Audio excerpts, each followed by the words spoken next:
Muitas vezes, nessa jornada da maternidade, nos encontramos sozinhas, em meio de um mar escuro, à noite. Eu acredito que se cada uma de nós acender a sua lanterna, a gente já não se sentirá mais sozinha e não ficará mais tão escuro. Essa é minha lanterna para você, dizendo que eu também estou aqui e que eu te vejo.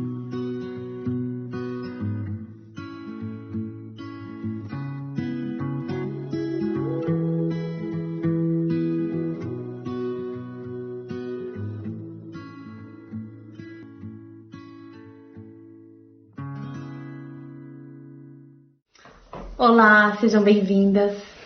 A gente está aqui no Da Maternidade para a Vida e hoje a gente vai falar sobre um tema que é além da educação respeitosa, mas é um tema muito importante para a gente conversar, que é da onde a gente começa. A gente vai falar sobre mãe e mulher, aonde que eu me encontro.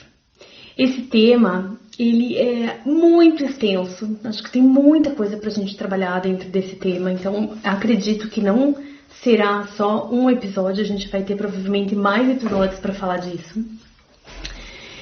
E eu não estruturei direito esse episódio, igual eu faço normalmente com os outros. Com os outros eu tenho um roteirinho, eu sei o que eu vou falar, como eu vou falar, e nesse eu não fiz isso. Eu vou deixar aqui... Vou deixar transbordar o que vier hoje e a gente vai complementando nos próximos episódios. A primeira coisa, né?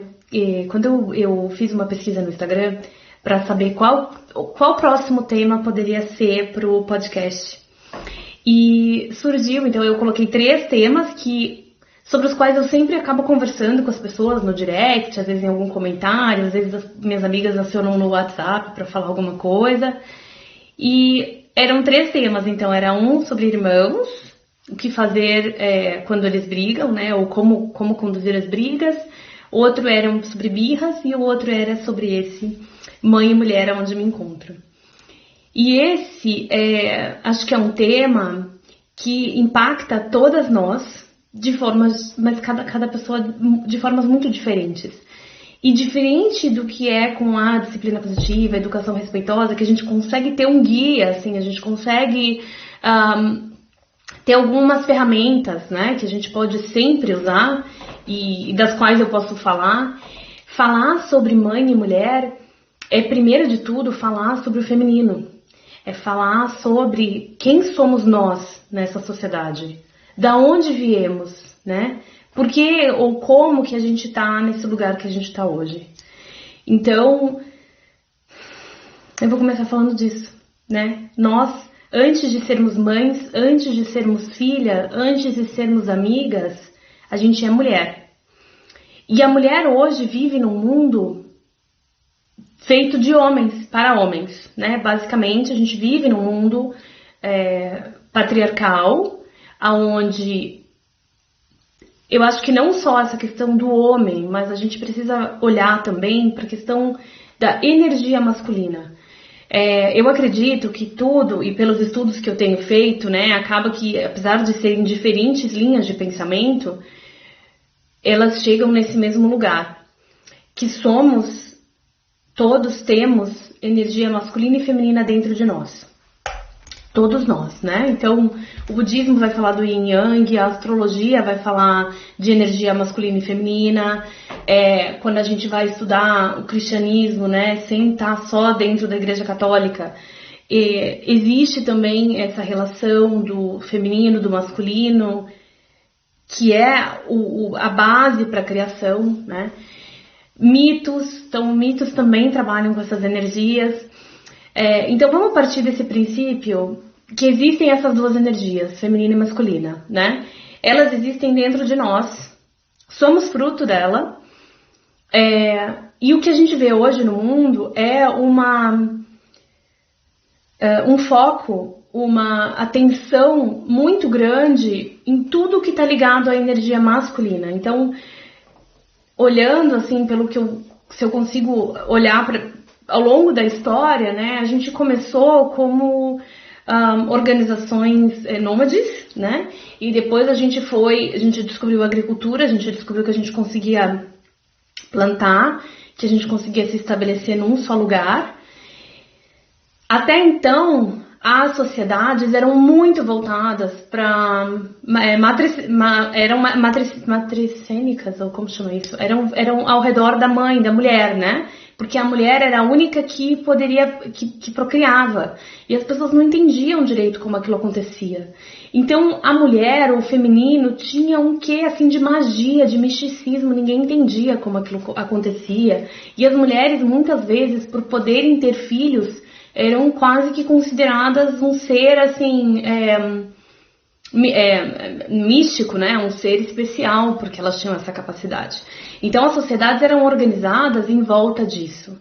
A partir do momento que a gente começou a poder, ou teve o conhecimento, adquiriu o conhecimento para observar as fases da natureza, para observar os ciclos da natureza, e começou a entender que se eu planto essa semente de cenoura, por exemplo, vai daqui a 2, 3 meses ter uma cenoura que eu posso tirar, comer, plantar de novo, e isso acontece.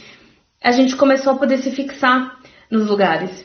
E ao se fixar nos lugares, ao deixarmos de ser nômades, a gente começou a mudar um pouco essa lógica.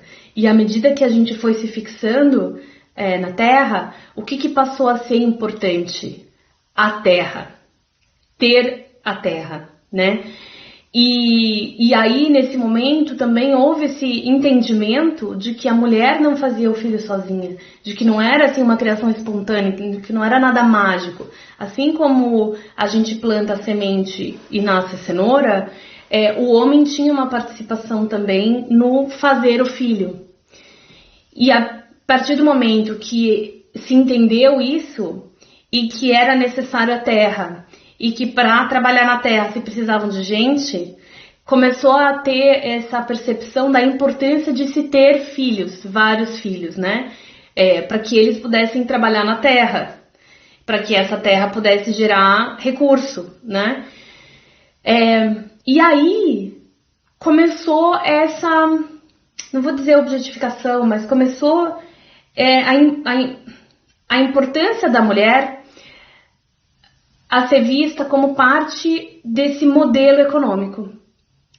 Então, o ter filho começou a ser parte desse modelo econômico de que eu preciso ter filhos para cuidar dessa terra, para fazer essa terra render, porque esse daqui é o meu recurso.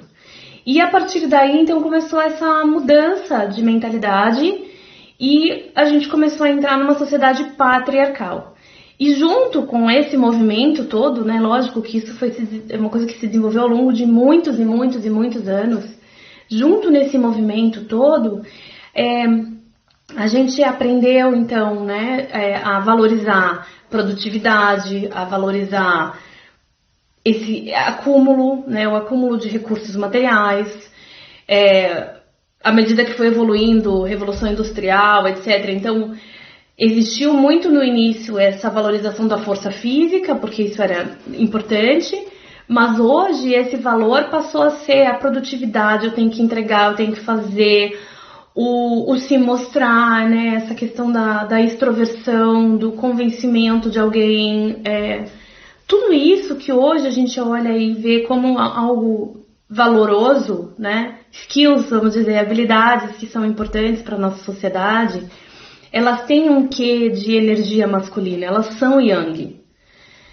Enquanto que a intuição, o silêncio, a introversão, a fé, o cuidar do outro, né? Tudo isso, de alguma forma, foi um pouco desvalorizado e deixado para segundo plano. A importância da terra, né, a mãe terra, né, a terra como aquela que nos fornece a vida, que nos fornece o alimento, né, tudo isso ficou totalmente deixado de lado e a gente passou a, de uma forma muito mecânica, gerenciar, né, esses aspectos mais femininos ou da criação. E nós, né, nascemos, então, dentro dessa sociedade que valoriza muito habilidades e valores, né, relacionados à energia masculina e pouco aquilo que é da energia feminina. Então hoje a gente está num mundo bem desequilibrado. E o que traz assim a harmonia? É o equilíbrio das duas, não é nenhuma energia e nem outra. A gente precisa ter as duas energias equilibradas, né?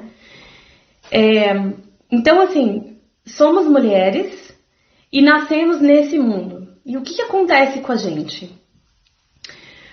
Eu tenho estudado muito mitologia, então comecei estudando com o Campbell, né, os livros dele que falam sobre mitologia e a jornada do herói. E é bem interessante o que ele percebeu, que os mitos, eles nos ajudam a criar repertório ou a ter a ter um entendimento maior do que acontece com a nossa vida. Quase que como se eles nos dessem um mapa do que fazer com a nossa vida. Os mitos são usados ao longo da história, muitos e muitos anos, como uma forma da gente entender melhor as coisas que acontecem com a gente, né? E o que o Campbell traz é que quando você analisa os diferentes mitos em diferentes momentos da história, em diferentes civilizações e comunidades, você consegue perceber que existe um padrão. A maioria dos mitos, ou todos os mitos, seguem meio que o mesmo padrão, as mesmas etapas. E ele mapeou isso, né? Então tem, por exemplo, que é o que chama da jornada do herói. Então na jornada do herói, o herói sai, ele é convidado para uma aventura, aí ele recebe uma ajuda, uma dica, alguma coisa assim, ele vai para a aventura e tal. E no final dessa aventura acontecem muitas coisas, muitos altos e baixos. Mas o que acontece durante a jornada do herói? Ele vai se desenvolvendo, ele vai aprendendo novas habilidades, ele vai expandindo a consciência. E uma vez que ele expande a consciência, consegue ganhar novos skills ou consegue enxergar o mundo de uma forma diferente, ele volta para a comunidade da onde ele um dia saiu para passar isso para as pessoas. Essa seria, assim, bem resumidamente, a jornada do herói. E aí teve uma mulher que estudou essa jornada e ela falou assim, peraí, mas essa jornada do herói não necessariamente atende às mulheres. E aí ela falou uma coisa que pra mim, pelo menos, me pegou demais, porque eu me reconheci muito nesse lugar. Ela falou, as mulheres, né, então, vivendo num mundo que não foi feito para elas, nessa saída da jornada do herói, quando a mulher sai para o mundo, né, para exercer o seu papel, para cumprir a sua missão de alguma forma, ela primeiro precisa quebrar com o feminino. Ela primeiro precisa negar aquilo que é mais feminino e ela precisa se enquadrar nesse lugar. Ela precisa de alguma forma se enquadrar nesse mundo. E aí eu que, né, enfim, trabalho em empresa, trabalhei muitos anos já, ainda trabalho em empresa, eu lembro da gente comentar, assim, ou perceber isso já, mas eu não entendia direito por quê, né? Como que muitas das diretoras, das mulheres que chegam em cargos de gestão, elas trazem características muito masculinas. Não no sentido de serem masculinizadas, mas elas trazem essa característica, assim, da liderança mais agressiva, do falar, do se impor, que a gente tem até um termo pra isso, gente, vocês me desculpem, tá? Mas a gente falava assim, colocar o pau na mesa, né? Então, colocar o pau na mesa, que é o você ir lá e falar e resolver e assumir. Pouquíssimas mulheres conseguem subir na carreira executiva dentro das empresas, expressando de forma muito clara e forte esses valores femininos, de intuição, de compreensão, de acolhimento, de cuidado. E eu acredito que, assim, o movimento que nós como sociedade precisamos fazer agora é de resgatar esse feminino. Resgatar isso que foi deixado de lado e para trás por muitos e muitos anos, para que a gente consiga ter uma harmonia entre essas duas energias. Nas empresas, na nossa vida, em nós mesmos, né? E aí, enfim, então quando a gente percebe isso, eu percebo isso muito claramente na minha própria jornada, e acho que é aí que a gente começa agora a entrar um pouco mais nesse tema, né?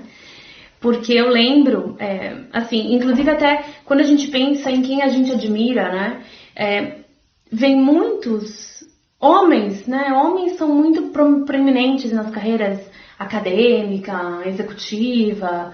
São poucas mulheres que talvez tenham tido o lugar de importância nessas contribuições, ou pelo menos que a gente escuta, né? O que eu já ouvi muito falar é que assim, muitas mulheres fizeram muitas coisas, mas dentro desse contexto a gente acaba ficando quase que escondida, assim, né? Meio que nas sombras. Então, assim, quando eu comecei a minha carreira, ou quando eu era adolescente, sei lá, estava na faculdade, eu lembro muito claramente que na minha cabeça tinha que eu queria ser uma executiva. E eu queria ser uma executiva, eu queria ser uma referência na área de marketing, no caso, né, que era a área que eu queria trabalhar. E eu não queria, e eu falava isso muito claramente, era muito claro pra mim. Eu não queria casar e eu não queria ter filhos. Porque, na minha cabeça, casar e ter filhos significava me amarrar, significava me prender, significava que eu não ia conseguir desenvolver o potencial que eu queria, ou que eu acreditava que eu podia ter, ou que eu acreditava que fosse o certo pra mim, sei lá, porque eu ia ficar presa nessa situação de casada e com filhos.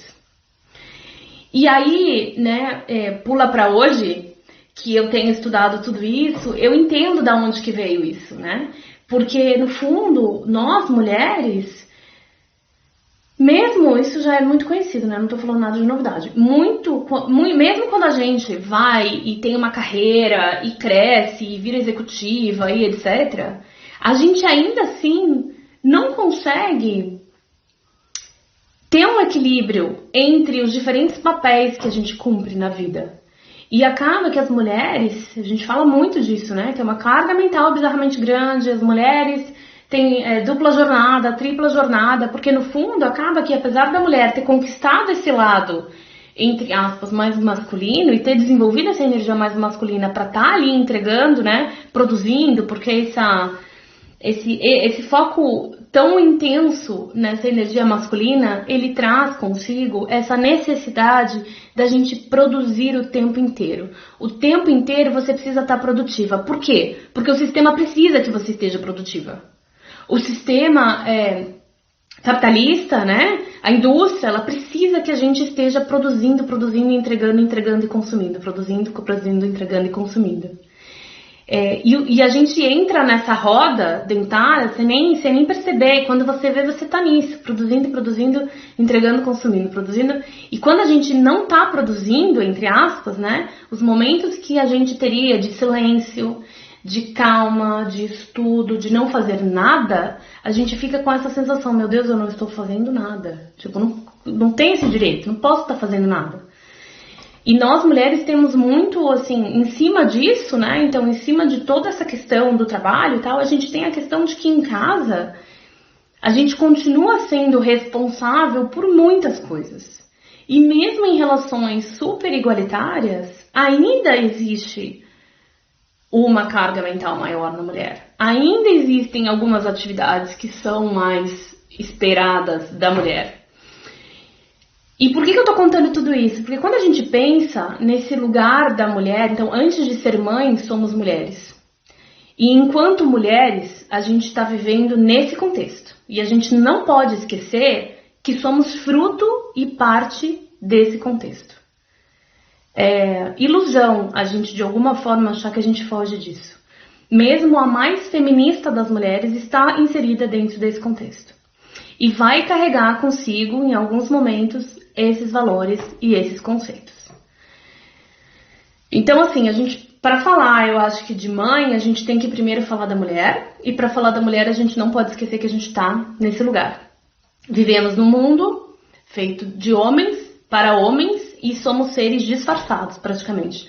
Tem uma mulher, que eu não lembro o nome dela, mas que ela fala de como a mulher precisa se disfarçar, entre aspas, de homem para ter sucesso, né? Para atingir algum lugar, que é um pouco disso que eu percebia muito nas empresas, assim, das mulheres que chegam a cargos de executivos, cargos de gestão importantes, que elas tinham essas características masculinas. E essa mulher chama elas de homem vanilla. Então a gente tem que se transformar nesse homem vanilla, porque homem a gente nunca vai ser, né? A gente se transforma nesse homem vanilla, adquirindo muitas dessas características masculinas, né, ou dessas características de energia yang, assim, de energia mais masculina, para que a gente consiga sobreviver e crescer.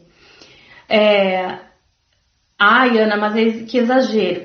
Talvez você possa receber isso como exagero. E a gente nunca pode esquecer que, assim, homens e mulheres têm as duas energias. Então, não é porque eu tô falando isso que toda mulher tem que ser só energia feminina. A gente tem as duas. Eu, por exemplo, sempre fui muito ativa, sempre fui muito extrovertida, sempre fui muito de falar e de colocar minhas opiniões. Isso sempre foi natural pra mim. Mas sobre o que eu tô falando é quando a gente às vezes tem que forçar, a gente sente que a gente tem que aprender a ser assim para conseguir sobreviver no mundo. É sobre isso que eu tô falando. Sobre essa inadequação constante que a gente sente. E aí a gente começa a entrar em outros temas. Porque essa inadequação constante que a gente sente de nunca está bom, nunca tá bom, né? Então, tem também várias pessoas que estão falando disso, eu acho que faz parte desse contexto. A gente nunca nunca tá na idade adequada, né? Ou é muito velha ou é muito jovem. Ou é muito ativa e extrovertida ou é muito quieta e sem graça. Você tá sempre em milhões de inadequações. E aí, beleza, entendemos então esse contexto. Agora, corta essa inadequação, tá? Aí vem, então, a mulher decide ser mãe e engravida, né? E aí, acho que começa assim, antes mesmo da gente engravidar, né? Quando você tá em qualquer relacionamento, você já começa a escutar as perguntas e os tem quês da vida, né? Então, existe um roteiro feito pra nós, mulheres. Nesse roteiro a gente precisa, então a gente nasce, a gente cresce, linda, obediente, of course, né? Super simpática, gentil, fecha a perna, cruza. E aí a gente encontra um príncipe, né? Um relacionamento para quem a gente vai se dedicar. E aí, a partir desse momento, a gente precisa procriar, né? Então precisa ter filho. E aí você começa já a escutar, e quando que vai ter filho, e quando que vai ter filho. Aí você decide ter filho, você engravida. E aí você começa a escutar mais 200 mil palpites e tens que na vida. Isso tudo faz parte desse contexto em que a mulher está servindo a uma indústria, está servindo a um processo, E a gente... Assim, é como se todo mundo tivesse 1000 tanques para nossa vida o tempo inteiro. E o que eu acho que o que acontece quando a gente vira mãe, dentro desse contexto de que a gente tá, né, enfim, ainda, mesmo que a gente não pense isso conscientemente, isso vem culturalmente milhares de anos, né? A gente tá nesse contexto como mães servindo a sociedade, a nossa comunidade, né? Trazendo mais uma pessoa à vida e colocando mais uma pessoa nessa comunidade para trabalhar também, para também ser produtivo, para também trazer coisas, né? Para essa comunidade. Então, eu acho que é como se a mulher e a mãe não tivesse ali uma identidade individual, mas ela, como parte desse contexto, ela precisa servir esse contexto dentro do que as pessoas ali acreditam que é o certo. E aqui tem um ponto muito importante, assim, que fala muito sobre a nossa individuação e o quanto que nós nos permitimos ao longo da vida chegar nesse lugar de dizer: essa sou eu. Quem sou eu? Essa sou eu. Eu não sou a fulana, eu não sou ciclana, eu não sigo esse roteiro. Essa sou eu. Porque o tempo inteiro eu acho que nós mulheres somos infantilizadas, objetificadas, e a gente fica nessa de meio que quase que colocar a responsabilidade do nosso desenvolvimento na mão do outro. Não uma inocência, acho que é mais uma infantilidade mesmo, né? Que a gente acaba fazendo isso. Então, quando a gente vira mãe, quando a gente decide ser mãe, se a gente não tá bem individuada, se a gente não tá com os 2 pés no chão dizendo: isso sou eu, é isso que guia a minha vida, são esses os valores, eu tô aqui por trás bancando as decisões que eu tomei, se a gente não tá nesse lugar, a gente entra num furacão e num fuzuê que a gente nem sabe mais quem é a gente ou não. Porque todo mundo vai dar 1000 palpites. E enquanto você não tem esses 2 pés no chão, você não sabe nem o que seguir. Você fica perdida, completamente perdida. E é isso que eu percebo de muitas mães e mulheres, enfim. Esse período do pós-parto, o período em que a criança é novinha, é bebê, é normal a gente ficar perdida ali. A gente precisa passar por uma morte. A mulher que a gente foi precisa morrer, simbolicamente, para poder nascer essa nova mulher. A maternidade é um portal. Assim, pensa, você criou um ser humano, você pariu um ser humano, saiu de dentro de você.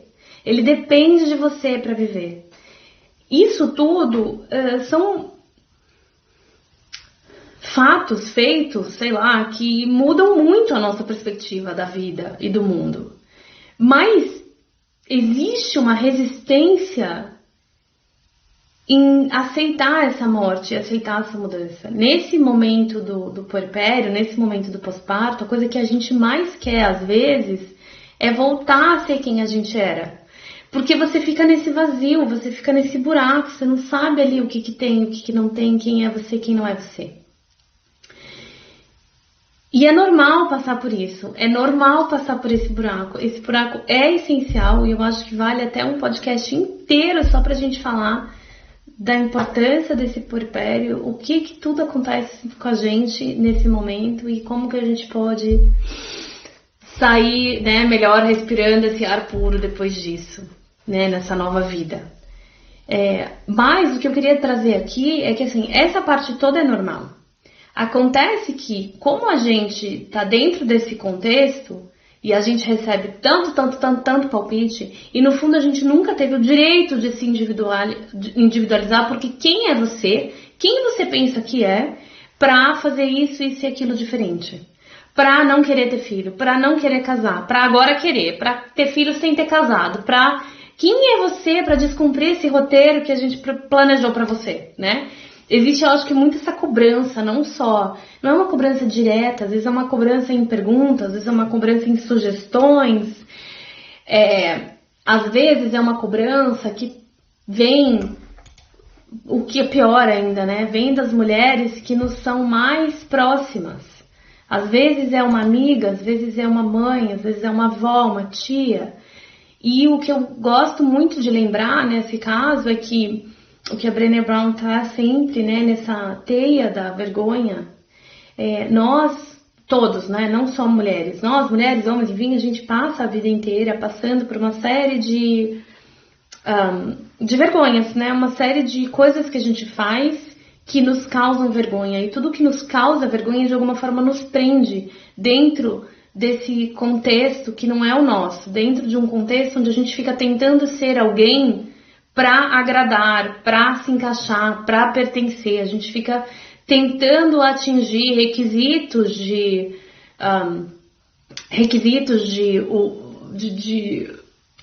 comportamento ou de ser, né? Enfim, que não são os nossos, para agradar, porque é importante a gente pertencer. É muito importante a gente pertencer, a gente sentir que a gente pertence. E o que acontece é que as pessoas, muitas vezes, as pessoas mais machucadas dentro desse universo são as pessoas que depois mais vão exigir que você siga esses padrões. E isso é muito contraditório, mas pode ter certeza que a pessoa mais assim que te reprime é a que mais foi reprimida. E aqui dentro desse tema mãe e mulher, nós mulheres passamos por repressão a nossa vida inteira, e é muito difícil como mãe depois, e é muito difícil com outras mulheres a gente não repassar essa repressão. Enquanto a gente não trouxer tudo isso para o consciente, a gente vai continuar repetindo padrões e comportamentos que nos foram tão prejudiciais, mas que se a gente não para e olha para eles, a gente vai continuar repassando para outras amigas, para as nossas filhas, para as nossas irmãs, enfim, para todas as outras mulheres que estão nessa nossa mesma roda. Então, isso tudo que acontece, enquanto a gente tá nesse mulher virando mãe, ou não virando mãe, ou não querendo virar mãe, porque, né, o roteiro é que você vire mãe. Então, se você não quer virar mãe, você também vai passar por milhões de perguntas e questões, e tem ques e não tem ques, né? Então, quando a gente passa por tudo isso, a gente não pode esquecer desse lugar da onde a gente está partindo, que é um mundo que não foi feito pra gente, e que é um mundo que não valoriza o que é mais feminino. E quando você vira mãe, aí você entra numa série de outras exigências, porque a sociedade vai esperar que você volte a ser aquela mulher lá de antes, desconsiderando todas as transformações que você passou fisicamente e psicologicamente. E isso também é difícil para depois a gente se encontrar. Aonde eu me encontro? Então eu sempre quero trazer pra gente assim, a gente precisa colocar primeiro os nossos 2 pés no chão da individualidade. Se individuar, saber quem a gente é. Primeiro, antes de tudo.